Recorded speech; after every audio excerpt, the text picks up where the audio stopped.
Zdravo svima, moje ime je Božica, po zanimanju sam diplomirani ekonomista i licencirani ovlašćeni računovođa. Bavim se računovodstvom već više od 17 godina i vlasnik sam računovodstvene firme Business Moodos Team iz Kruševca. Danas ću otvoriti jednu veoma zanimljivu temu za sve privrednike, a tema je prihod i profit.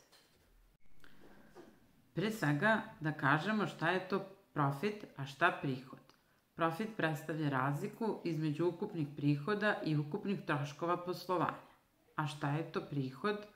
Prihod predstavlja ukupan novčani iznos koji preduzeće ostvaruje prodajom svojih proizvoda ili pružanjem usluga. Kako da izračunamo prihod?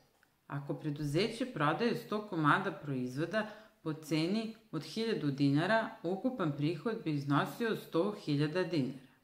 Kako da izračunamo profit? Tako što od 100.000 dinara oduzmemo sve troškove poslovanja preduzeća. Važno je da znamo da prihod nije isto što i profit. Mnogi koriste ova dva pojma kao sinonime, međutim, prihod ne uzima u obzir troškove poslovanja.